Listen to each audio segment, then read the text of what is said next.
वक्त बुलंदशहर के कलेक्ट्रेट के गेट पर मौजूद हूँ और यहाँ पर आज सपा कार्यकर्ता पहुंचे हुए हैं।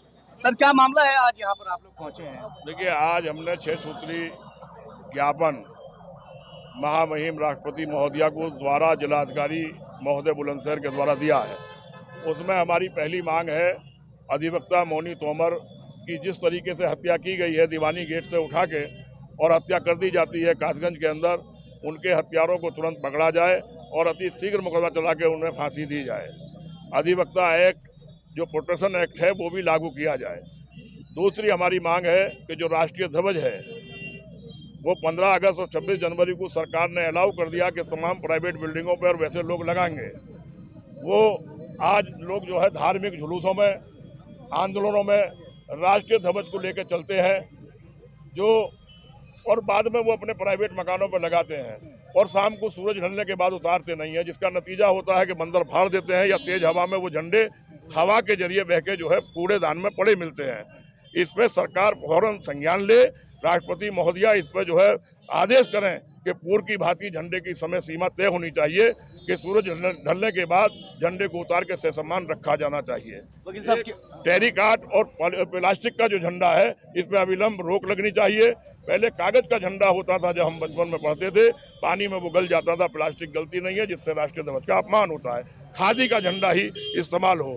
MSP की मांग है, हमारी रेलवे जोड़ने की मांग है दिल्ली से। इन मांगों को लेकर आज समाजवादी पार्टी ने ये धरना, ये वकील साहब आप थोड़ा सा बताइए, जिस तरह से वकीलों के ऊपर ये अत्याचार हुआ है, क्या कहेंगे? एक एडवोकेट आम आदमी की आवाज़ उठाता है। अगर एडवोकेटों के मर्डर होंगे, उन्हें दबाया जाएगा, तो फिर आम आदमी की सुनवाई कहाँ होगी? कौन उनकी आवाज़ को उठाएगा? तो इसलिए जल्दी से जल्द एडवोकेट प्रोटेक्शन एक्ट लागू हो और एडवोकेट मोहिनी तोमर जो कासगंज में जिनका मर्डर हुआ है, उनके हत्यारों को शीघ्र ही मुकदमा चलाकर फांसी दी जाए। पंडित जी कुछ कहिए आप। समाजवादी पार्टी ने आज ज्ञापन दिया है हमारे जिला अध्यक्ष मतलूब अली जी के नेतृत्व में, मोहिनी के जो हत्यारे हैं उनको फांसी दी जाए और 6 मांग की है यहाँ पे, उनको समाजवादी पार्टी ने ज्ञापन दिया सिटी मजिस्ट्रेट को। ठीक है, आप बताइए वकील साहब क्या कहना चाहते हैं? हमारी मांग ये है कि एडवोकेट प्रोटेक्शन एक्ट शीघ्र से शीघ्र लागू होना चाहिए। क्योंकि यदि वकील कमज़ोर आदमी आता है, उसकी आवाज़ हम नहीं उठाएंगे तो कौन उठाएगा? और यदि प्रोटेक्शन एक्ट लागू होगा तो हम निर्भय होकर वकील उसकी आवाज़ को उठा सकता है। वकील की हत्या कर दी गई है, सरेआम वकील की हत्या कर दी जाती है, इसको लेकर क्या कहेंगे कोमल को? कुशासन बदमाश इस समय सरकार पर उल्टे हावी हैं। सरकार झूठे वादे कर रही है कि बदमाश को या तो उसकी जेल में ठिकाना होगा या उसका ऊपर ठिकाना होगा। बाबा का निरंकुश जो शासन है ना, वो केवल शरीफ लोगों को सताने के लिए, बदमाशों पे कोई कार्रवाई नहीं हो रही। एडवोकेट मोहनी तोमर की हत्या कर दी गई, अभी तक उसका खुलासा नहीं हो पाया है और ना ही उनके परिवार को कोई मदद की गई है। हमारे उत्तर प्रदेश बार काउंसिल ने भी और समाजवादी पार्टी 48 घंटे का अल्टीमेटम देती है। यदि 48 घंटे में वो गिरफ्तार हो जाते हैं तो ठीक है, नहीं तो आगे की रणनीति बना के आगे कार्रवाई करेंगे। और हमारी मांग है एडवोकेट प्रोटेक्शन एक्ट लागू हो और अधिवक्ता मोहनी तोमर के घर वालों को 1 करोड़ रुपए का मुआवजा दिया जाए।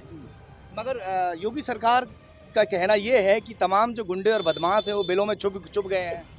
कोई गुंडे बदमाश नहीं छिपे, जाति विशेष के लोग गुंडे हैं। जाति विशेष के लोग गुंडे हैं। जो लोग भले हैं, जो लोग अच्छे हैं, उन्हें झूठे और गलत कार्यों में फंसा करके उनसे बदला लिया जा रहा है। ये सरकार अगर बदमाश दुनिया और देश और प्रदेश छोड़कर भाग गए हैं तो फिर ये क्राइम कौन कर रहा है? और सबसे ज्यादा क्राइम ना महिला सुरक्षित है। इस समय रोज महिलाओं के साथ रेप हो रहे हैं, निरंतर हत्या हो रही है, वकीलों के मर्डर हो रहे हैं, मेन रोड पर मर्डर हो रहे हैं। फिर भी एक तरीके से देखा है कि नहीं जहाँ तक गुंडों की बात है, सारे गुंडे तो इन्होंने भाजपा ने अपनी पार्टी में भर्ती कर लिए, तो ये फिर जो हत्या हो रही है ये भी गुंडाई चल रही है। हमारे राष्ट्रीय अध्यक्ष जी भी कहते हैं कि सूची जारी करो, देश के प्रदेश के माफियाओं की, देश के माफियाओं की टॉप 10 सूची जारी कर दो, सब भारतीय जनता पार्टी में पाए जाएंगे।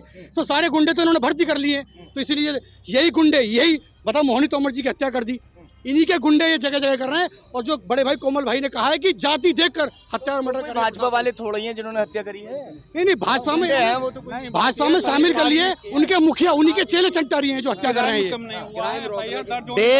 डेली 10 रेप 11 हत्याएं इस उत्तर प्रदेश में हो रही हैं। डेली का रिकॉर्ड उठा करके देख लीजिए। 2012 से 17 तक माननीय अखिलेश यादव जी की सरकार रही, उसमें इतनी हत्याएं, इतने रेप, इतने अपहरण नहीं हुए जितनी हत्याएं डेली इस कुशासन में, बाबा के कुशासन में हो रही हैं। दलितों पे आए दिन अत्याचार हो रहा है, आए दिन दलितों का शोषण हो रहा है, ये बंद होना चाहिए। क्या शोषण हो रहा है? अरे किस तरह का शोषण हो रहा है? शोषण बताइए, मनीषा कांड हुआ, उन्नाव में कांड हुआ, कितने कांड हुए हैं इस सरकार में, भारतीय जनता पार्टी सरकार में। ये कब बंद होगा? ये समाजवादी पार्टी मांग करती है कि ऐसा अत्याचार नहीं होना चाहिए, शोषण नहीं होना चाहिए। मर्डर कौन सी सरकार में नहीं होते? मर्डर तो हर सरकार में हुए हैं, भाजपा के ऊपर निशाना क्यों है? ये बताइए कि किसी को जलाया नहीं जाता है? मनीषा को जलाया गया था? हाथरस में जाति विशेष के लोगों ने उस हमारी दलित बहन का रेप करके उसकी रीढ़ की हड्डी तोड़ दी, और रात को हमारे हिंदू रीति रिवाज में रात को 12 बजे के बाद दाह संस्कार नहीं होता। प्रशासन ने अपनी तानाशाही में बिना उसके परिवार के दाह संस्कार कर दिया और उन लोगों को गिरफ्तार नहीं किया गया जब तक सीबीआई जांच और सुप्रीम कोर्ट ने संज्ञान नहीं लिया। और उसके बाद वो चारों जाति विशेष के लोग दोषी पाए गए और आज जेल के अंदर हैं। बाबा जाति विशेष के लोगों को बचाने का काम कर रहे हैं। टॉप 10 सूची जारी क्यों नहीं करते? टॉप 10 सूची जारी क्यों नहीं करते? टॉप 10 की सूची जारी करो ना, पता चल जाएगी कौन है। जितने भी हैं जाते हैं यहाँ से हत्यारे और वॉशिंग मशीन में निकल के साफ हो जाते हैं। क्या कुछ कहना बीच में बात रहेगी? कुछ बात रहेगी थी बीच में? सारी बात थी। अच्छा, चलिए खैर, आज ज्ञापन सौंपा गया है। लोग ही लूटने में लगे हैं। हाँ जी, भाजपा के लोग ही लूटने में लगे हैं अपने लोगों को। यही बुलंदशहर जिले का इतिहास है। झांझर में प्रॉपर्टी के नाम पर 90 लाख रुपए भाजपा के लोगों ने एक रविंदर चौहान से लूट लिए और देना रहे उसे रोज वादा कर दे, और 1 साल से ज्यादा हो गया। चलिए जब ये खैर, खुद ही लूट रहे हैं, फिलहाल तो क्या करेंगे? डीएम साहब को यहाँ ज्ञापन सौंपा गया है। तमाम पार्टी के जो कार्यकर्ता है वो इकट्ठा थे।